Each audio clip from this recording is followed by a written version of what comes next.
another one. The question is, should I send my resume now or practice my Selenium and learn QA concepts a bit more? So it says, this post is carryover from my previous post asking about returning to my career as a QA automation engineer after a year and a half hiatus. Well, I didn't read that post, but whatever.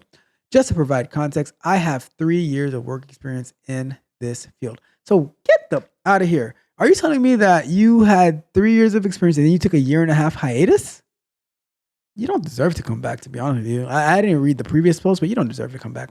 Anyways, currently, I finished my resume, cover letter, and I'm in the process of revamping my LinkedIn profile from freelance tech writer. Oh my freaking God. You left being a QA engineer to being a freelance tech writer. Okay. I don't know what people are doing today. However, in between editing my LinkedIn, I'm reviewing my old Udemy courses on Selenium, and boy, I can definitely feel the rust because you were lollygagging for the past year and a half. Okay. I'm also concerned I won't precisely remember QA concepts aside from basics like what is smoke and regression testing. With that in mind, should I still send out resumes or focus on Selenium QA concepts first? Okay. So when I first read this title, I was going to like, well, you need to go and watch the video of why it's so damn hard to get into tech, right?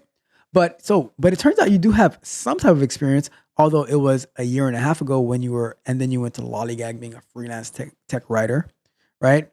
And now you want to come back. So you want to come back home now, like the prodigal QA engineer that you are, right? So what so because you have just only because you have some experience, right? And I think by you focusing on the QA, the Selenium QA concepts, you can pick those up pretty quick. It's like riding a bike, right? You might be a little shaky at the beginning, but then you're gonna figure it out. But see, I knew I was gonna do this. Let me start the clock. Sorry, good guy. But then it start. Okay, there we go. But here's the thing, right? Here is the thing.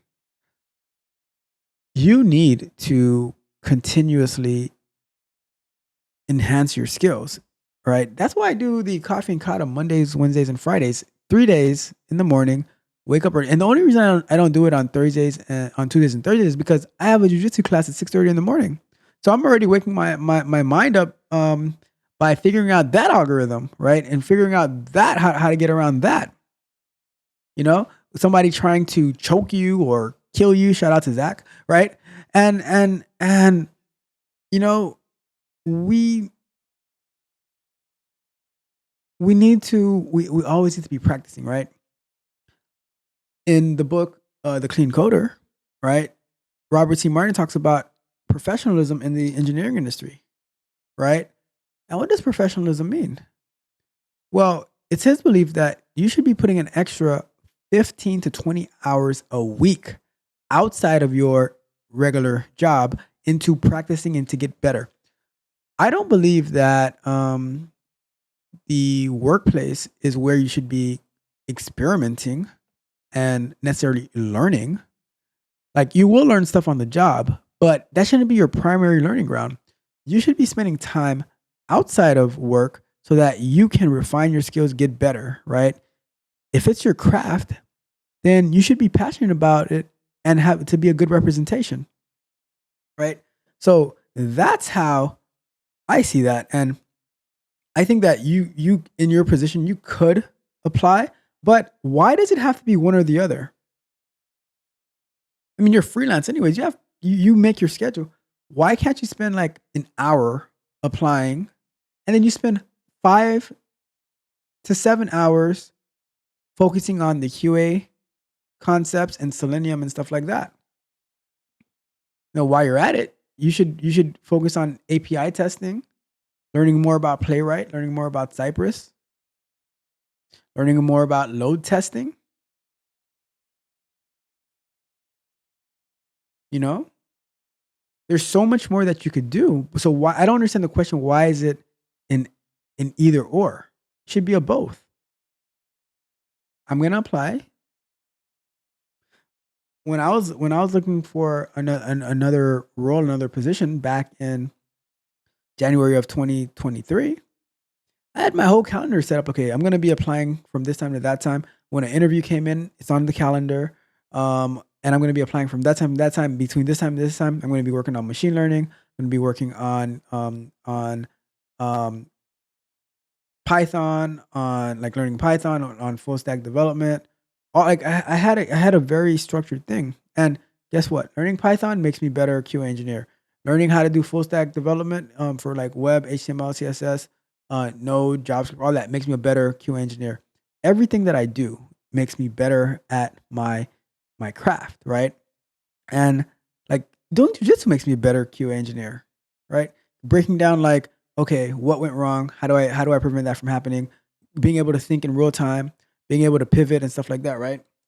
And by the way, if you're interested in hearing more about jujitsu and my journey in jujitsu, and check out the a page that I just got set up. It's TCR Let's Talk BJJ, right?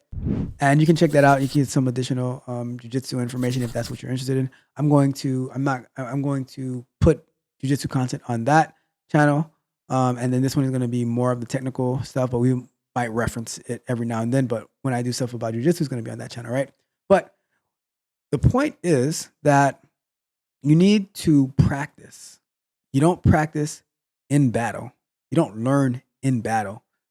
You need to get that training ground so you can and I think that like, and here's the thing, you're gonna apply. You're not gonna get any responses for a good while, right? It takes some time. Like if you know what you're doing, if your resume, because if your resume sucks in the first place, then it really doesn't matter, right? But if your resume is good, and you're not gonna apply today 9 times out of 10, you're not gonna apply today and get an interview request tomorrow. It might, because there's a bunch of resumes to filter through, right? So it might take some time.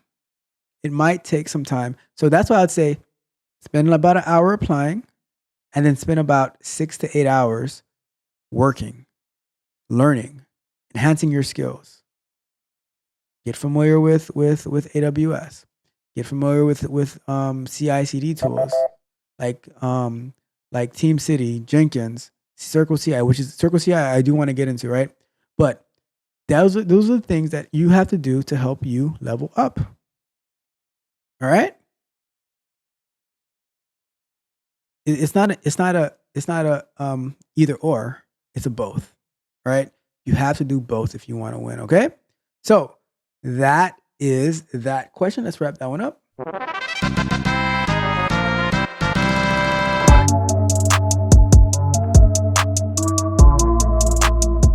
If you enjoyed the fascinating information shared in this video and you want more, be sure to hit the subscribe button to Tech Coach Ralph to be notified for new videos.